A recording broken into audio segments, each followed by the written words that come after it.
The morning sun cast long shadows across the Double B Ranch as Thomas Brennan stood at the fence line watching the wide Wyoming sky.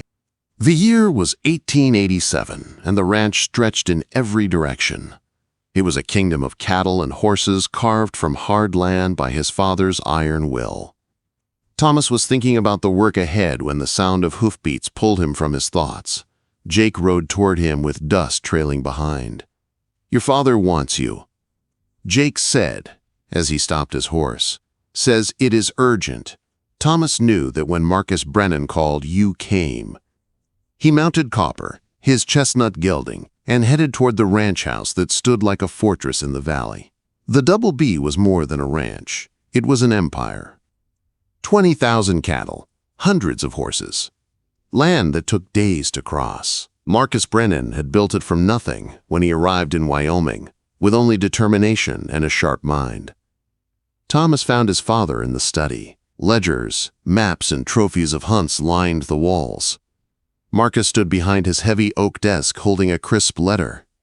"Sit," Marcus said. Thomas sat. "Do you know what this is?" Marcus asked, holding up the letter. "No, sir. It is from Judge Thornton in Cheyenne. The railroad is coming and everything is changing. Old deals are no longer enough. We need protection and strong alliances." Thomas waited. Marcus never rushed anything except cattle to market. "You are 28 years old," his father said. "Past time you took a wife. I have been patient, but patience has limits. Father, You will listen," Marcus said sharply. "I have made arrangements. 5 families, all with daughters ready for marriage. All with something we need. Railroad ties, bank power, water rights, political reach, trade control." Thomas felt cold settle in his chest. "You invited them here. They will arrive within a week. You will choose one, court her, marry her by Christmas. If you refuse, you can leave this ranch forever. No money, no claim to the Double B." The threat hung between them like smoke. Thomas stood to leave, but Marcus spoke again. "And do not think, I do not know where your mind wanders. That stable girl Clara is not fit to be a Brennan wife. She has no family, no dowry, nothing but a gift with horses. She is a good worker but not wife material." "She has more than that," Thomas said quietly. "What?" "A kind heart, a soft smile. Feelings do not build a future. Banks do not take love as payment." Thomas left the house and stepped into the bright sun. Instead of returning to his work, he walked toward the stables. Something stronger than duty pulled him there. Inside, he heard the soft sounds of horses and someone humming. Clara was in the 3rd stall working with a young mare that had troubled every hand on the ranch. She moved with calm skill. Her dark hair was pulled back in a braid. Her brown calico dress was patched and dusty, but she wore it with quiet dignity. She looked up when he stepped near. For a moment their eyes held, and he saw she already knew something was wrong. "Miss Clara," he said formally, though they had known each other for 6 years. "Mr. Thomas," she answered with the same formal tone but warmer eyes. "Your father sent for you this morning," she said, not as a question. News always spread fast on a ranch. He did. "Important business, I imagine. You could say that." She worked in silence for a long moment. "When do they arrive?" she asked. "The brides." "A week." She nodded but kept her face still. "That is good. The ranch needs strong alliances. Your father is a smart man." "Clara," he said softly. "You should go," she said before he could say more. "People might talk."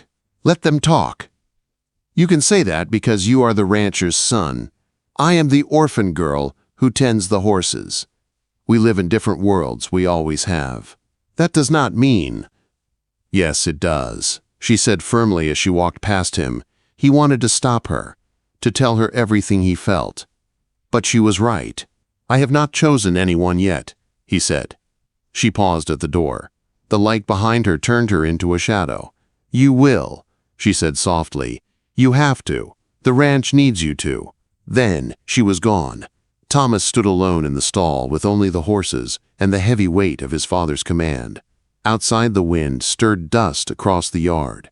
He wondered if a man could drown in dust the same way he could drown in a choice he did not want to make. He stayed there for a long time, thinking about duty and desire. When he finally walked out, the sun was sliding behind the mountains. The sky was rose and gold, beautiful and harsh. Like everything in that land, like everything that mattered. Dawn broke soft over the Double B, washing the ranch in shades of pearl and copper. Clara Morrison had been awake for over an hour, moving through the stables like she always did. Work came easy to her.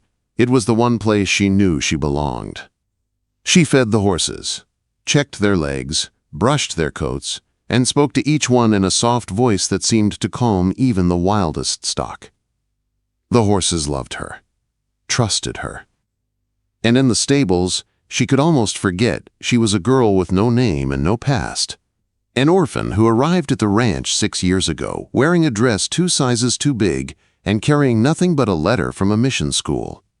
She was tightening a strap when she heard footsteps. She knew the rhythm instantly. Thomas. She kept her eyes on the horse, hoping he would pass by. He did not. "They just need someone to listen," she said without turning. "Most creatures do." Thomas stepped closer. She felt him there before she saw him, like she always did. "Clara, about yesterday. There is nothing to discuss," she said, her voice steady, her heart not. "You have your duty, I have mine. It does not have to be that way." She finally turned to face him. Her eyes were calm but guarded. "Does it not? Tell me, Thomas, what would happen if you refused your father? If you chose someone like me?" He opened his mouth, but no sound came out. And in that silence she found her answer. "I thought so," she said, turning away. They moved through the stable together. Clara worked. Thomas followed like a shadow. She spoke as she cleaned a stall. "Do you remember when I first came here? Of course. You were 16. You looked scared of your own shadow. I was. Everything felt too big, too loud, too wild. But your father gave me a chance. He could have made me a housemaid or a kitchen girl. But he put me with the horses, and they became my world." "You earned your place," Thomas said softly. "I owe him everything. This roof, this job, this life. You do not owe him your whole life." She gave a short laugh, missing the humor. "Where would I go, Thomas? What would I do? I have no money, no family, no schooling beyond what the mission taught. This ranch is all I have, and I am grateful for it." Thomas reached out and caught her arm, his grip gentle but firm. "You are more than a stable hand, Clara." For a heartbeat she let herself feel the warmth of his touch. Then she pulled away. "To you, maybe, but not to the world." A shout from outside pulled them both to the stable door. Cowboys were driving in a group of horses. Clara stepped into work before Thomas could say more. She moved with natural ease, calming nervous stock and guiding them into stalls. Even the rank animals obeyed her hands. Sam, one of the young hands, whistled low. "How do you do that, Miss Clara?" "I listen. They tell you what they need." Thomas watched her the entire time. Others noticed, Jake especially. The old foreman saw everything on that ranch. "You are lingering," Jake whispered as he passed Thomas with a bucket. "Just checking the new stock," Thomas said. Jake raised a brow. "You keep telling yourself that." The morning passed with more work. Clara's braid loosened. Dust covered her arms and face. Sweat clung to her neck. And still, Thomas thought she had never looked more beautiful. At one point, a nervous mare snapped at a hand. Clara moved in, and the mare calmed within seconds. Thomas stepped close without thinking and brushed a smudge of dirt from Clara's cheek. She froze at his touch. Then voices grew louder. Marcus Brennan entered the stable with cattle buyers. Clara jumped back. Thomas stepped away. Marcus saw everything, but said nothing. Not there. Not then. Instead, he gave a short nod toward Clara. "Good hand. Best with horses we ever hired. Investment." That was all she was to him. A line in a ledger. When Thomas walked out with Marcus and the buyers, Clara bent her head back to her work. But her hands were shaking. The rest of the day filled with ranch business. But Thomas's mind wandered to the stables again and again. That evening he stepped quietly toward the corral. Clara was working with a young filly in the dying sunlight. The sky burned orange and gold. Her movements were slow, patient, her voice soft. She never saw him approach. She always sensed him somehow. But tonight her full focus was on the horse. When she finally did look up, their eyes met across the distance. For one moment, Clara let her guard drop. He saw longing, pain, and something like love. But then she looked away, and the moment was gone. She returned to the filly. He returned to the big ranch house where 5 bedrooms were being prepared for 5 possible brides. A week, Marcus had said. 7 days to pick a future, 7 days to break a heart. The next morning, word traveled fast. The first carriage was coming. Ladies with fine dresses and perfect manners. Girls with money and power behind them. Girls Marcus Brennan approved of. But Thomas woke with only one thought. He loved Clara Morrison. And he was about to pretend he did not. The first carriage arrived just after noon. Dust rolled behind it as it stopped before the ranch house. Thomas stood on the porch with his father, watching the families step out one by one. Margaret Prescott came first, wearing a dress of pale blue that shone in the sun. Her hair was curled, her gloves spotless. She gave Thomas a bright smile that looked practiced, almost rehearsed. "Welcome to the Double B," Thomas said politely. "Thank you," she replied, her eyes sweeping the land with a hint of uncertainty. "It is so open." Her father followed, offering a firm handshake. Behind them came more families throughout the day, 5 daughters, all raised to be wives of wealthy men, all with charm, grace, and well-trained smiles.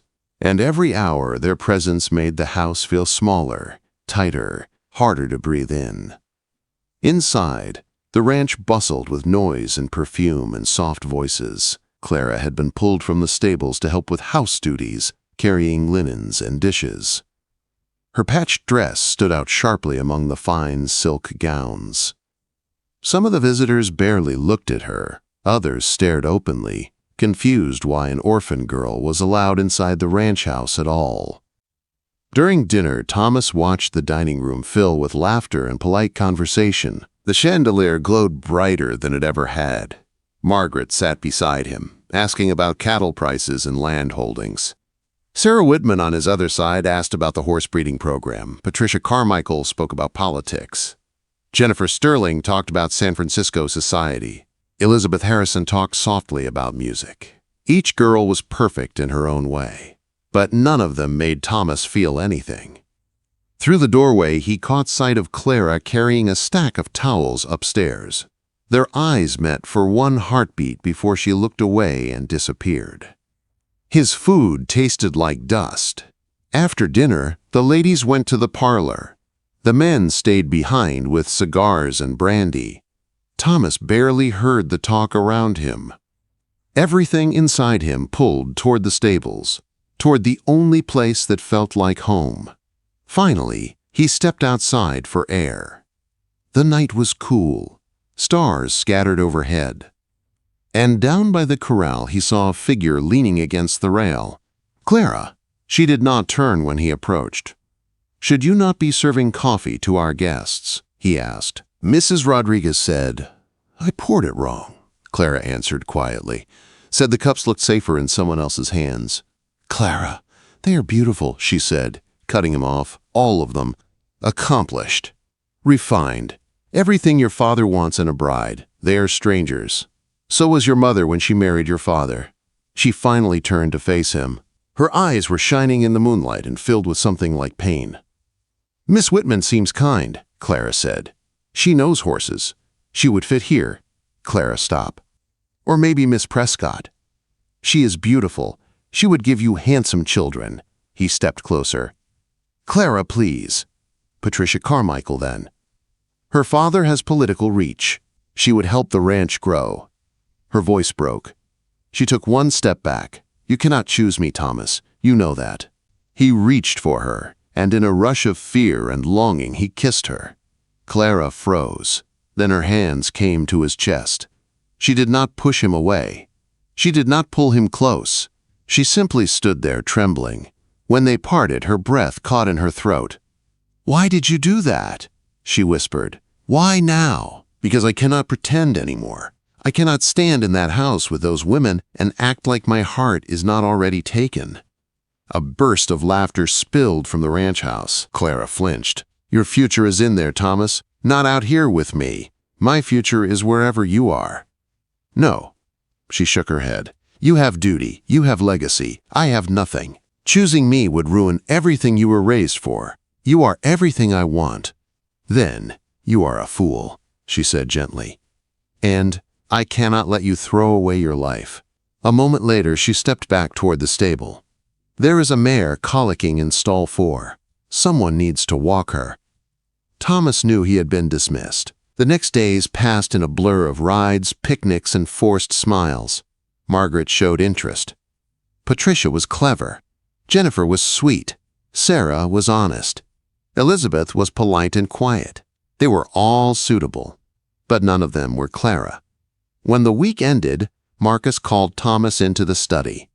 "Choose," he said coldly, "or pack your bags and be gone by morning." Thomas stood tall. "I choose none of them." Marcus's eyes narrowed. "Then you choose ruin." Before Thomas could speak, another voice came from the doorway. "He chooses me." It was Clara, her hands shaking, her face pale, but her voice steady. Marcus stared at her as if she had spoken blasphemy. "You dare," he said. She stepped forward. "I do not want your land or your money. I only want him. And if loving him means losing everything, then so be it." The room went silent. Then Marcus spoke. "If you choose her, you lose the ranch." Thomas stepped beside Clara and took her hand. "Then I will lose the ranch." Marcus looked between them, and something in his expression broke. Not anger, not pride. Something older. Something tired. "You are just like your mother," he whispered. "Fighting the world for what your heart wants." He turned away. "Fine, marry her. But know this. The world will make you pay for it." Thomas squeezed Clara's hand. "Then let it. We will face it together." Clara looked up at him with wide, brave eyes. For the first time, she let herself believe it. They could have a life. A real one. Not perfect, not easy, but theirs. Outside the window, the Wyoming wind carried dust across the land. Harsh land, hard land, but land where love could grow if tended right. Thomas kissed Clara's forehead. "I choose you," he said. And she whispered back, "I choose you too."